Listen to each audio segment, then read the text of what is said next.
अब हमारे पास टॉपिक आता है कि हमने एडिशन, सब्ट्रैक्शन, मल्टीप्लिकेशन और डिवीज़न कैसे करनी है। ठीक है, addition, subtraction, division and multiplication. अभी हमारे पास एग्जांपल आता है, पहले हम एडिशन करें। ठीक है, जैसे अगर हमारे पास एग्जांपल आती है √3 प्लस √9, तो हम क्या करेंगे, √9 को हम सॉल्व कर लेंगे, प्लस 3 आ जाएगा, ये हम √3 एज इट इज़ लिख देंगे। एडिशन में क्या होता है, हम सेम रूट के नंबर्स को और आगे वाले नंबर्स को प्लस करते हैं। जैसे सपोज एग्जांपल है 2 + 3√2। अब इसमें क्या होएगा, 2 और 2 यहाँ पर कॉमन है ना, √2 और √2 कॉमन है, तो हम √2 एज इट इज़ लिख देंगे। और जब यहाँ पर कुछ भी नहीं लिखा हुआ तो मतलब 1 है, तो यहाँ पर आ जाएगा 4√2। ठीक है, अगर सपोज हमारे पास एग्जांपल होती 2√2 प्लस 3√3, तो ये ऐड नहीं हो सकता था क्योंकि इसके रूट्स अलग अलग हैं। ठीक है, अगर जैसे हमारे पास आ जाए 3 माइनस √1, तो क्या आएगा 3 माइनस 1। हम पहले सॉल्व करेंगे, अगर सॉल्व करने के बाद हमारा नहीं आता तो हम उसे एज इट इज़ छोड़ देंगे। ठीक है, तो हमारे पास एग्जांपल आ जाता है 2।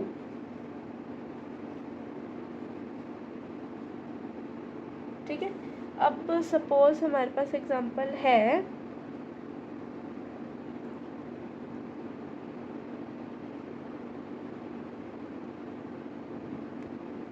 7√2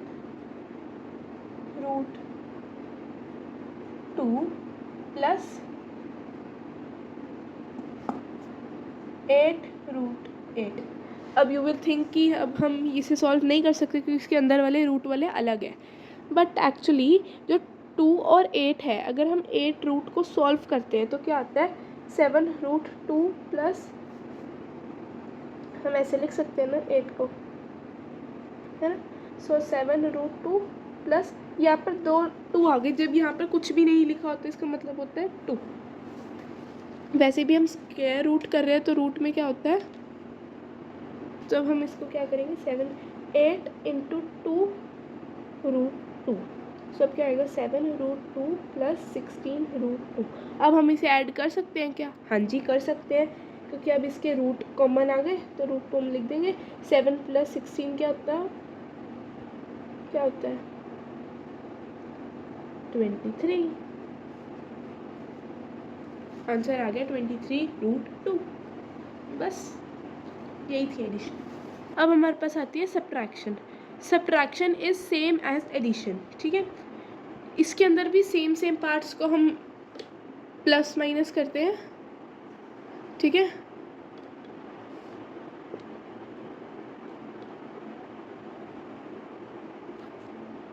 ठीक है,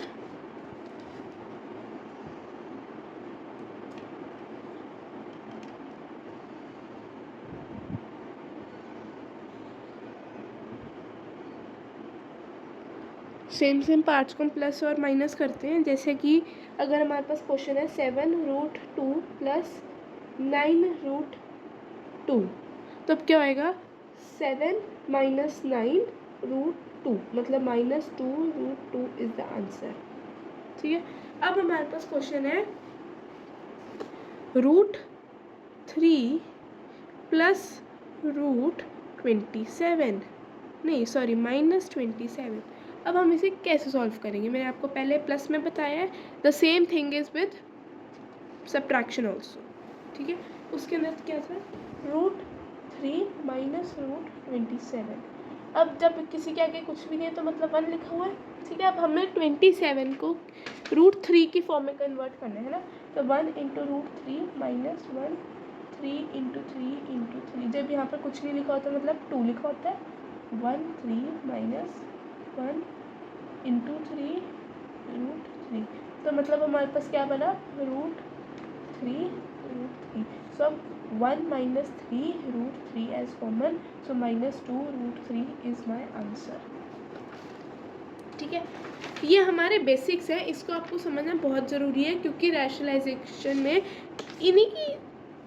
इन्हीं से इन चारों जैसे मल्टीप्लिकेशन, एडिशन, सब्ट्रैक्शन और डिवीजन्स के वो सम, मतलब उन सब के कंट्रीब्यूशन से ही रैशनलाइजेशन पॉसिबल होती है। इसको समझना बहुत ज़रूरी है, और इसके रैशनलाइजेशन के 5 मार्क्स के क्वेश्चंस भी आते हैं। ठीक है, अब हमारे पास आती है मल्टीप्लिकेशन।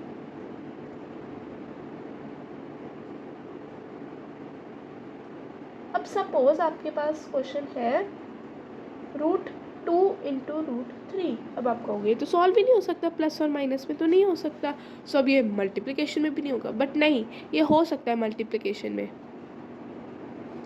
मल्टीप्लिकेशन में हम दोनों सेम पार्ट्स को मल्टीप्लाई कर सकते हैं, और एडिशन और सब्ट्रैक्शन में क्या था, सेम पार्ट्स को करना है। अगर वो अलग अलग है तो उन्हें एज इट इज़ छोड़ दो। ठीक है, इसके अंदर छोड़ना नहीं होता, इसके अंदर हमें मल्टीप्लाई करना होता है। जैसे कि अगर हमारे पे इसका क्या आएगा, √2 इंटू 3, सो √6 आ गया। ठीक है, अब हमारे पास क्वेश्चन आता है √2 इंटू 2√2। अब हम क्या करेंगे, हम 2 को यहाँ पर जब कुछ नहीं लिखा तो 1, तो 1 इंटू 2 इंटू √2 इंटू 2 ऐसे ही लिख सकते हैं। ठीक है, सो आ गया 2 इंटू √4। तो अगर हम √4 को सॉल्व करते हैं तो 2 कॉमन बाहर आ जाएगा, तो 2 इंटू 2 दैट इज इक्वल्स टू 4। बस, कुछ भी नहीं है इसके अंदर। और वैसे भी अगर आप देखो, अगर हम इसे ऐसे कर ले सॉल्व, √2 का स्क्वायर, रूट जो होती है ना, अगर वो पावर में जाती है तो 1/2 बनती है वो। सो 2 इंटू 1/2 इंटू 2 कट हो गया, तो सिंपल 2 इंटू 2 रह गया बस। तो आंसर इज़ 4। जिस मर्जी तरीके से करो आंसर सेम आएगा। ठीक है, अब जैसे हमारे पास क्वेश्चन है √5 इंटू √5, अभी बताया वैसे तो मैंने। सो क्या आएगा, 5 जब रूट पावर में जाती तो क्या बनती है,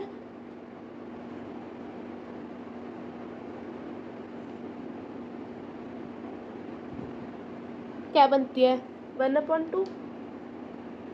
ये हम इसे ऐसे लिख सकते हैं ना, √5 का स्क्वायर। सो जब ये रूट पावर में जाता है तो इसकी पावर बनती है 1/2 इंटू 2। सो आंसर हमारे पास रह गया 5। ठीक है, अब हमारे पास क्वेश्चन आता है 5 मल्टीप्लाई बाय 3 प्लस √5, क्या होएगा आंसर हमारा। हम ऐसे लिख सकते हैं ना, 5 इंटू 3 प्लस 5 इंटू √5। मैंने आपको बताया हम सेम पार्ट्स को मल्टीप्लाई करते हैं, 5 के साथ कोई सेम पार्ट नहीं है और √5 के साथ 1 है, तो हम यहाँ पर क्या लिखेंगे, 5√5 है ना। इसके अंदर अगर जितनी ज़्यादा नंबर्स हो जाएंगे उतना ज़्यादा उसका मल्टीप्लिकेशन ज़्यादा आता रहता है, सिंपल मल्टीप्लिकेशन की तरह ही है ये। और यहाँ पर आ गया 15। अब आप खुद ही बताओ, ये सॉल्व हो सकता है आगे? नहीं हो सकता। क्यों नहीं हो सकता? क्योंकि हमने अभी आपको एडिशन में बताया था, आपको कि जो प्लस होता है उसके अंदर सेम पार्ट्स होने ज़रूरी होते हैं, तभी वो प्लस हो पाता है। अगर रूट है तो भी रूट के अंदर का नंबर सेम होना चाहिए। हमारे पास तो यहाँ पर रूट ही नहीं है, तो सॉल्व ही नहीं हो सकते आगे क्वेश्चन। ठीक है, अनलेस अनटिल √5 की वैल्यू 2.236 समथिंग कुछ दे नहीं रखी, तब तक आपका ये सॉल्व आगे नहीं हो सकता। ठीक है, अब हमारे पास बस एक लास्ट क्वेश्चन लेते हैं मल्टीप्लिकेशन का। क्या ले, √2 √3 प्लस √5। अब पहले तो ये देखो, ब्रैकेट सॉल्व हो सकती है आगे? नहीं हो सकती, क्योंकि दोनों के रूट्स अलग हैं, इसलिए ये ऐड तो नहीं हो सकते। अब हम क्या करेंगे, मल्टीप्लाई तो हम कर सकते हैं रूट को रूट के साथ। सो हम क्या करेंगे, √2 into √3 plus √2 into √5 that is equals to plus √2 into 5 √2 into 3 that is equals to √6 plus √10। This is the answer. इसके आगे सॉल्व ही नहीं हो सकता। ठीक है, अब हमारे पास आती है division. Division is also same as the multiplication. हमने छोटे होते पढ़ा है कि एडिशन और सब्ट्रैक्शन ऑलमोस्ट सेम होती है और डिवीज़न और मल्टीप्लिकेशन सेम होती है ना। बहुत सारी जगह ऐसा ही होता है। ठीक है,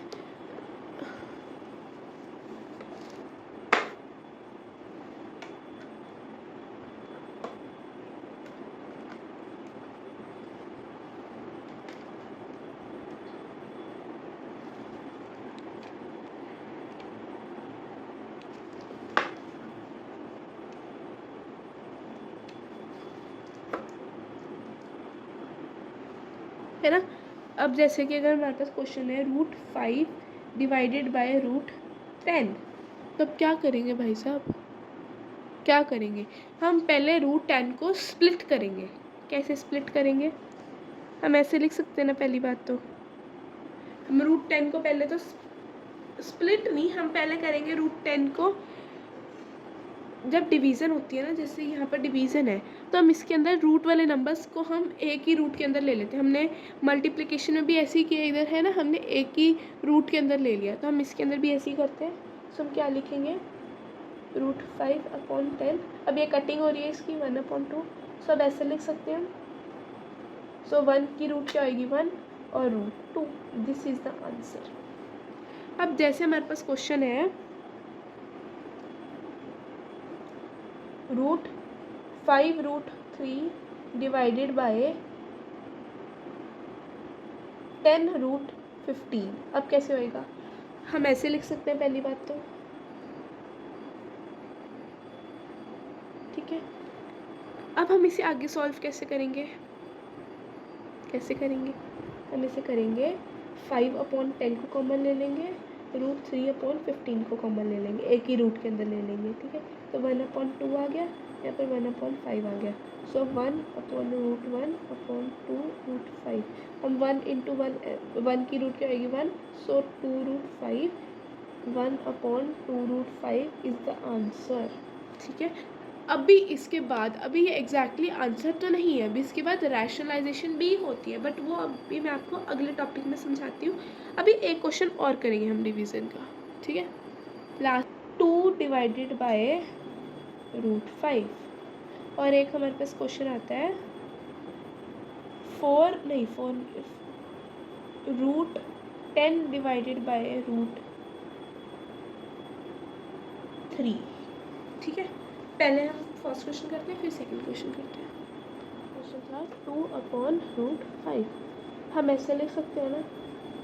अब इसके अंदर मेरे को बताओ 2 के साथ कॉमन तो चला आ गया, 1 आ गया क्योंकि इसके आगे कुछ नहीं लिखा हुआ, बट √5 के साथ क्या कॉमन है जिसके साथ वो डिवाइड हो सकता है, कुछ कॉमन नहीं है रूट के अंदर, तो 2 के ऊपर रूट कुछ नहीं है। सो हम इसका आंसर बस यही है, इसका आंसर बस ऐसे आ जाएगा 1 यहाँ पर 2 ही आ जाएगा कट के, सो 2/√5 is the answer, nothing else, ठीक है। इस ऐसे क्वेश्चन को देख के घबराना नहीं है कि इसके अंदर तो कुछ सॉल्व ही नहीं हुआ या ऐसे, ठीक है। ठीक है, अब हमारे पास क्वेश्चन आता है √10 डिवाइडेड बाय √3, ऐसे लिख सकते हैं हम, है ना। अब √10 और √3 को हम एक ही रूफ के अंदर ले लेंगे, यहाँ पर 1 है, कुछ भी नहीं है, तो ये कट भी हो सकता, कट तो नहीं होएगा, कट होके भी तो 1 पे ही रहेगा, तो ठीक है, सेम ही रहेगा। सो 10/3 ऐसे लिख सकते हैं। अब ये 10 और 3 एग्जैक्टली डिविजिबल नहीं है, सो हम इसको एज इट इज़ लीव कर देंगे, ठीक है। This is the answer, okay.